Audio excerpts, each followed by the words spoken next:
다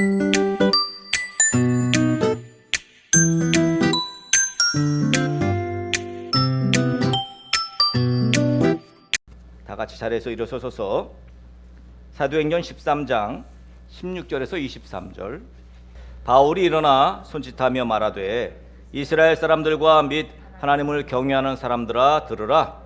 이 이스라엘 백성의 하나님이 우리 조상들을 택하시고 애굽 땅에서 나그네 된 그 백성을 높여 큰 권능으로 인도하여 내사 광야에서 약 40년간 그들의 소행을 참으시고 가나안 땅 7족속을 멸하사 그 땅을 기업으로 주시기까지 약 450년간이라. 그 후에 선지자 사무엘 때까지 사사를 쉬었더니 그 후에 그들이 왕을 구하거늘 하나님이 베냐민 지파 사람 기스의 아들 사울을 40년간 주셨다가 패하시고 다윗을 왕으로 세우시고 증언하여 이르시되 내가 이새의 아들 다윗을 만나니 내 마음에 맞는 사람이라 내 뜻을 다 이루리라 하시더니 하나님이 약속하신 대로 이 사람의 후손에서 이스라엘을 위하여 구주를 세우셨으니 곧 예수라. 아멘. 자, 여러분들은 예수님을 믿는 사람들입니까? 예수님의 말씀대로 따르고 예수님의 말씀대로 실천하며 사느냐 이 말이죠. 예수님 믿는 사람들은 여러 가지로 규정을 할 수 있습니다. 가장 구별되는 것은 내 맘대로 살던 인생이 갑자기 어떤 특별한 일을 겪고 난 다음에 내 마음대로 살던 사람이 갑자기 하나님 마음대로, 그러니까 하나님이 원하시는 대로 살게 된다는 거죠. 사실 이것은 당연한 거죠. 예수 믿는다는 것은 내 마음대로 살던 사람이 주님 원하는 삶을 살게 되는 것을 말하는 거죠. 그런데 이거 어찌 보면 이것은 내 의지라기보다는 성령에 이끌려서 그냥 자연스럽게 되는 거죠. 그런데도 사람들은 하나님을 내 마음대로 이용하려고 합니다. 내 마음대로 사는 것이 뭐가 문제냐 이렇게 말을 하죠. 그런데 하나님도 내 마음대로 조종하려고 합니다. 내가 원하는 것을 위해 하나님을 이용하는 것을 서슴지 않아요. 자, 이게 왜 문제가 될까? 오늘 본문에서 언급하고 있는 사울 왕 그리고 다윗 왕을 구체적으로 살펴보면 그 문제가 무엇인지를 잘 알 수가 있습니다. 오늘 부디 하나님 마음을 얻게 되어서 하나님의 마음으로 살기를 결단하게 되어서 하나님 마음으로 큰 그림을 그리는 사람 되기를, 그렇게 결단하는 시간 되기를 간절히 축복합니다. 사무엘상 13장에 가면 이스라엘의 초대 왕이었던 사울 왕이 나오죠. 사울 왕이 자기 마음대로 하나님께 번제를 드리고 하나님께 화목제를 드립니다. 사람들은 뭐 왕이니까 그럴 수 있겠지, 그렇게 용납을 할 수 있는데요, 결코 하나님은 그것을 용납하시지 않습니다. 제물을 다루는 사람은, 제를 올리는 사람은 제사장이죠. 왕이 아닙니다. 왕의 역할이 있고 제사장의 역할이 있는 거죠. 그래서 제사장이 제물을 다루고 하나님께 불에 태워서 제사를 드리는 것이 그 제사장의 분명한 임무입니다.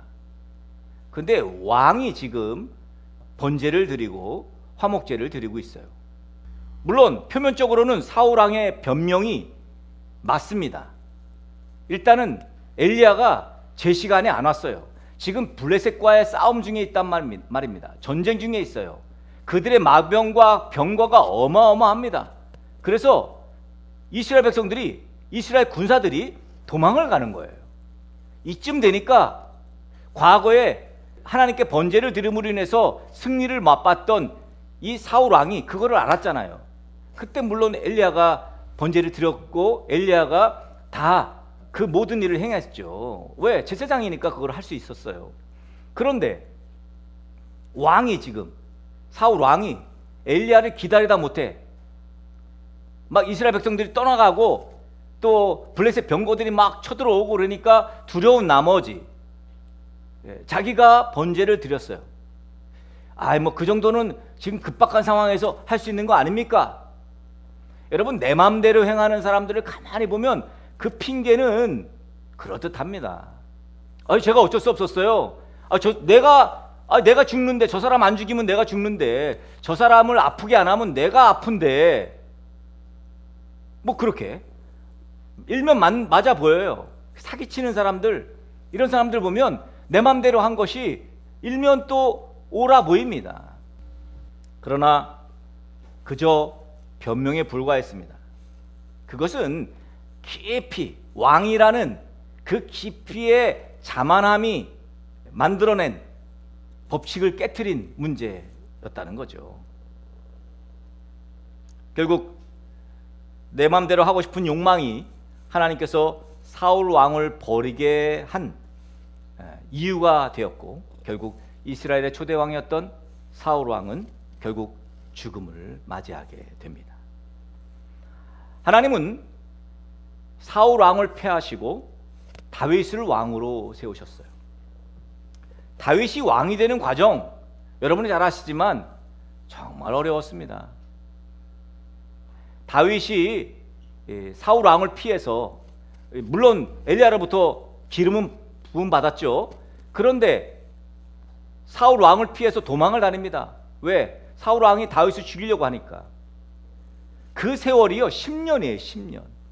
이제 사울 왕이 죽이려고 하니까 성막이 있던 노비라는 땅으로 일단 도망을 가서, 그리고 왕이 쫓는데, 여러분 한 나라의 왕인데, 최고 통수권자인데 왕이 쫓는데 숨을 재간이 어디 있어요.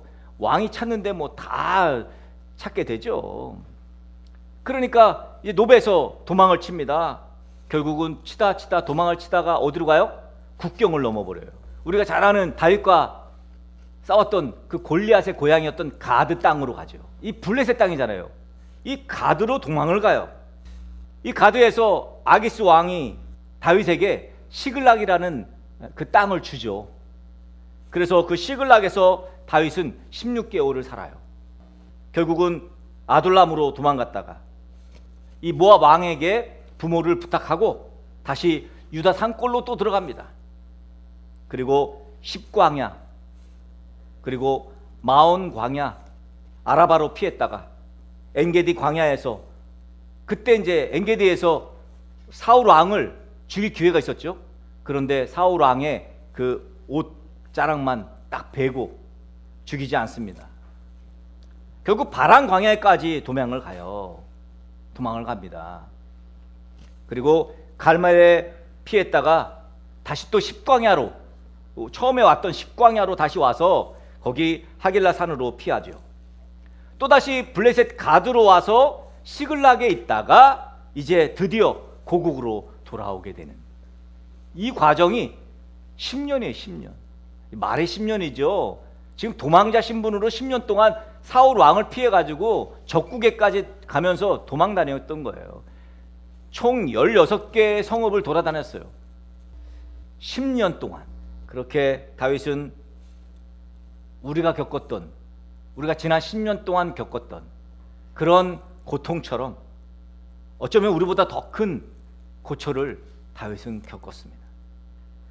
그러나 다윗이 하나님의 마음에 쏙 들었던 것은 그러한 어려움 중에도 하나님이 원하시는 삶을 살았다는 거예요. 참 이게 어려운데, 하나님이 다 주시면 하나님이 원하는 삶을 살 수는 있을 것 같아. 그죠? 다 형통케 해주시고 다 평안케 해주시면 하나님이 바라시는 삶을 살 수 있을 것 같아. 근데 하나님이 어려움을 주신다면, 이렇게 다윗처럼 말해요. 지금 생명의 어려움까지 이렇게 주시고 막 그러면 왠지 하나님이 원하시는 삶을 못 살 것 같은 거예요. 그런데 다윗은 하나님이 기뻐하는 삶을 살았어요. 사무엘하 2장에 가면 다윗이 하나님께 물어요. 그 후에 다윗이 여호와께 여쭈어 이르되 내가 유다 한 성읍으로 올라가리이까? 여호와께서 이르시되 올라가라. 다윗이 아뢰되 어디로 가리이까? 이르시되 헤브론으로 갈지니라. 다윗은요 무엇인지 내 맘대로 하지 않았어요. 늘 하나님께 여쭈었습니다. 언제나 하나님께 기도하고 움직였다는 것입니다. 하나님께 물어보면 하나님께서 응답하신다는 거예요. 그런데 물어보지 않고 내 맘대로 행했다가 사울 왕처럼 낭패를 겪게 되는 일들이 왕왕 있습니다. 여러분, 이 위대한 다윗도 하나님께 묻지 않고 내 마음대로 했던 때가 있었어요. 있었습니다. 그러니까 지속적으로 물어야 돼요. 묻는 거는 지속적으로. 그래서 성경에 뭐라 그래요? 쉬지 말고 기도하라. 이 말은 지속적으로 물어라. 지속적으로 하나님께 여쭤봐라 이거죠. 사람은 완벽하지 않습니다. 완벽한 사람은 없어요. 완벽하려고 보이는 사람은 있어요. 아, 저 사람 진짜 완벽해 보여. 엘리야가 하나님께서 이새의 집에 가서 이새의 아들 중에 기름을 부으라, 왕을 삼겠다 했잖아요. 엘리야가 딱 가자마자 누가 보여요? 첫째 아들 엘리압이 딱 보인 거죠. 보자마자 엘리압, 야, 왕이 될 만한 상이야. 잘생겼고 키도 크고. 그래서 기름을 부을까요? 아니다. 사람은 외모를 보지만 나 여호와는 중심을 본다. 거기서 나온 말이잖아요. 인간은 누구나 실수를 합니다. 참 인간적인 연약함. 다윗 보세요. 다윗 왕은 우리아의 아내 밧세바를 취하고 또 그 남편 우리아를 죽입니다. 그러니까 간음에, 살인에 어떻게 그런 문제가 나타났어요? 하나님께 묻지 않았어요. 참 인간적인 연약함이 다윗에게도 있었다는 것입니다. 인간은 누구나 실수하고 인간은 다 누구나 부족하다는 거예요. 다윗의 인간적인 실수는 자녀들을 양육하는 데에도 나타나요. 여러분, 사무엘하 13장에 가면 다윗 왕이 자녀들을 양육하는 데 실수하는 장면이 나오죠. 다윗 왕의 첫째 아들이 암논이에요. 암논. 이 암논이 자기의 배다른 여동생이었던 다말을 사랑합니다. 좋아해요. 너무 좋아합니다. 그 당시에는 지금과 다르게 근친 결혼이 가능했죠. 엄마가 다르니까 뭐 이렇게 결혼할 수도 있었을 겁니다. 어떻게. 그런데 암논은요, 다말을 억지로 취합니다. 누가 다윗의 아들 아니랄까봐. 그럼 못된 대물림을 또 한단 말입니까? 그런데 그럴 수 있어요. 그런데 그 이후에 처리를 제대로 안 합니다. 그리고 다말을 그냥 내쳐버립니다. 이것을 알게 된 다윗이 어떻게 해요? 아무것도 안 해요. 다윗이 아무것도 안 해요. 내 아들인데, 내 딸인데 좀 징계하고 따끔하게 혼을 내고 문제를 해결하려고 노력했으면 아마 다윗은 말년에 어려움이 없었을 거예요. 그런데 유야무야 넘어갑니다. 그리고 다말의 오빠였던 압살롬이 암논을 죽일 계획을 2년 동안 합니다. 배다른 형이지만 감히 자기 여동생을, 그러니까 2년 동안 계획을 세워서 암논을 죽여버립니다. 그리고 평생 압살롬은 다윗 왕의 원수가 되어버리죠. 아버지가 아버지로서의 역할을 하지 않았기에 더 심각한 결과를 초래하게 되는 것입니다. 이 모든 화근의 주요 원인이 뭐예요? 가만히 분석해 보면 내 마음대로예요. 내 마음대로. 가끔씩 내 마음이에요. 그런 사람들이 있습니다. 내 마음입니다. 여러분도 아마 그런 이야기 많이 들어봤을 겁니다. 여러분, 내 마음이라는 게 다 통하는 것이 아닙니다. 하나님께 물어야 합니다. 물었어야 돼요. 아버지 다윗이 아버지 역할을 했어야 합니다. 무엇이든지 내 마음대로 결정하고 실행하면 그 대가 또한 내가 책임을 져야 됩니다. 그런데 지금 시대는 사람들이 다 내 마음대로 합니다. 누구 마음 중요하지 않습니다. 일단 내 마음이 더 중요해요. 굉장히 이기적입니다. 내 마음에 들지 않는다고 화를 냅니다. 내 마음에 들지 않는다고 사람도 죽입니다. 특별히 인터넷 공간에서 악플을 다는 사람들요. 일면식도 없어요. 그런데 저주를 퍼붓고 욕을 해댑니다. 자기에게 피해를 준 것도 아닙니다. 그런데 완전히 이건 테러 수준으로 악플을 다는 사람들이 있습니다. 외모를 비하하고 가족들을 들먹이면서 저주를 퍼부어 상처를 주죠. 이유가 뭐라고요? 내 마음에 안 든다는 이유죠. 내 마음에 안 들면 다 적인 세상입니다. 여러분, 요즘 개를 키우는 가정에서 개 사료도 영양을 생각하신다는 거 아십니까? 영양을 다 생각해요. 그런데 어느 개 사료 제조 회사에서 야, 개도 영양을 생각해야 돼. 그래서 탁월하게 영양가 있는 좋은 재료로 만들어서 이제 판촉을 시작했습니다. 아, 이게 이제 영양가 있어서 업계 1위 할 거야. 그래가지고 판촉을 막 시작했어요. 그런데 기대 이상으로 신통치가 않습니다. 이상하게 경쟁사들에게 뒤집니다. 그래서 판매 부진을 이 판촉하는 사람들한테 물어봤어요. 도대체 왜 이게 판매가 안 되는 겁니까? 물어봤더니 이구동성으로 하는 말이 뭔지 아십니까? 이 제품은 개들이 안 좋아합니다. 사람들은 좋아하죠. 왜? 영양가가 있으니까. 야, 이거 영양가 있어요. 그러니까 그래요? 한번 우리 애 먹여봐야지. 개를 줬는데 개가 안 먹어. 영양가 있는 거라고 먹이는데 안 먹어. 개가 먹어야 이게 팔리는데. 여러분, 영양가 있는 거 좋은 거죠? 좋은 거예요. 하지만 개가 안 좋아하는데 뭐 안 팔리는 거예요.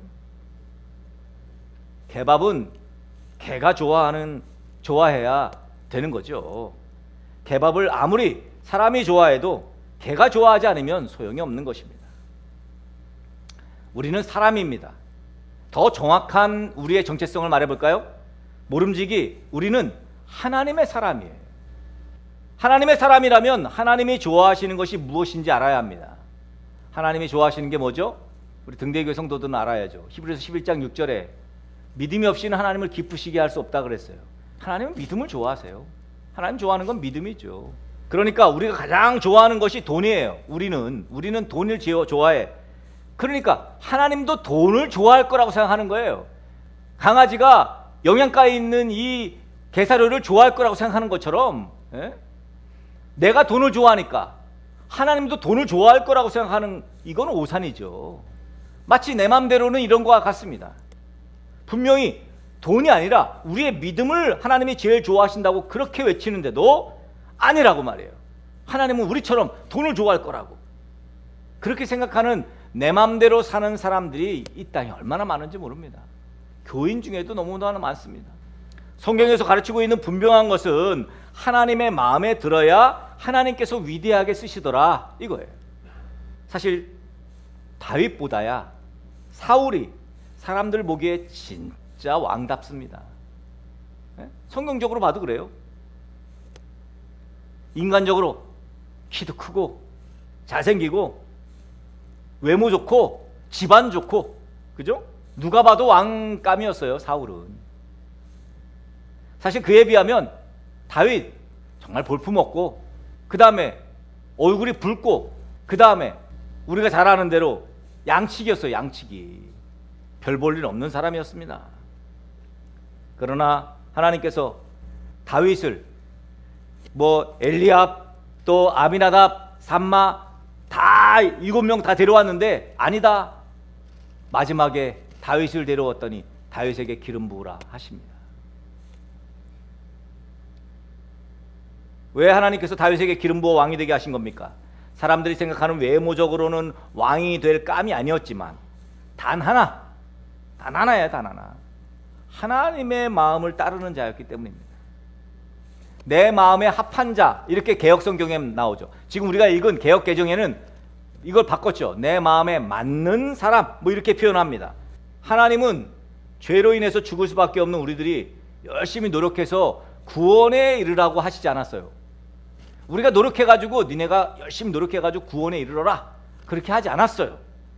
인간 스스로 구원에 이를 수 없다는 것을 이미 잘 아시고, 하나님께서는 그걸 너무도 잘 아시기 때문에, 인간 스스로 노력해서 구원에 이를 수 없다는 걸 아시기 때문에 그렇게 말씀하지 않습니다. 그런 걸 요구할 리가 없어요. 노력이라는 거를 구원의 개념에 두면 안 됩니다. 하나님이 원하는 건 뭔데?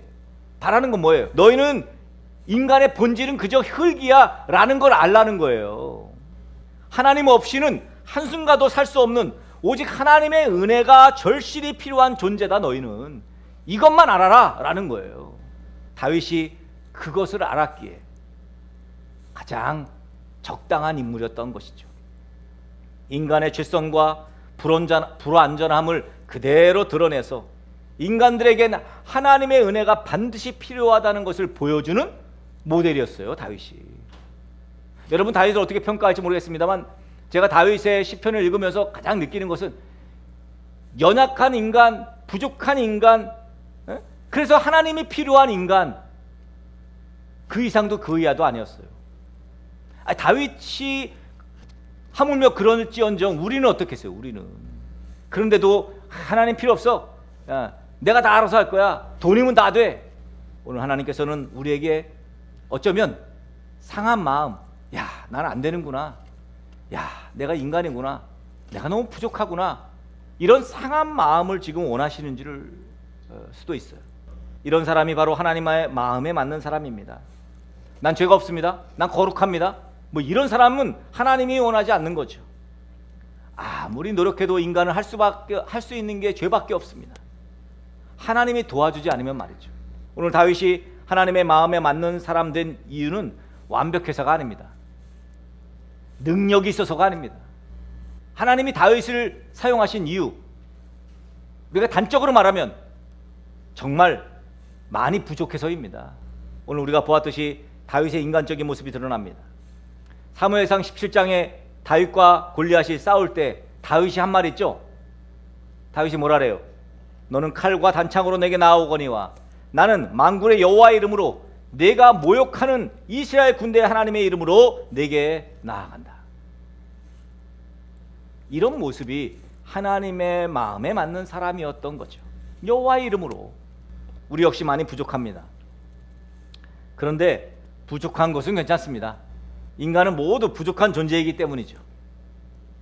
하나님의 마음을 따르느냐, 내 마음을 따르느냐, 이게 여기서 달라지는 거예요. 여기가 갈림길이에요. 우리는 하나님을 의지하고 하나님의 도우심을 기도하면서 그렇게 살아가야 합니다. 그렇게 그린 그림이 비로소 하나님과 같은 비전으로 그림 그리게 되는 거죠. 하나님을 따르지 않고 내 마음대로 그리는 그림은 보기에는 좋을 수 있어요. 내가 말이지 이렇게 해가지고 이렇게 돼가지고 이렇게 해서 하나님 영광을 돌리겠습니다. 하나님은 그걸 원하지 않는데 참 이걸 깨닫기가 어렵습니다. 참 어렵습니다. 하나님의 마음 어떻게 알 수 있을까요? 하나님의 말씀을 통해서 알 수 있습니다. 그저 말씀 매일마다 그래서 주야로 묵상하는 거예요. 또 다윗처럼 하나님께 여쭈어봐야 합니다. 기도하는 거예요. 늘 하나님의 영으로 충만해야 합니다. 부디 하나님의 마음에 맞는, 하나님의 마음을 따르는 등대교회 성도들 되어서 하나님께 위대하게 쓰임받는 우리 등대교회와 저와 여러분들이 되어지기를 예수 그리스도의 이름으로 간절히 축복합니다.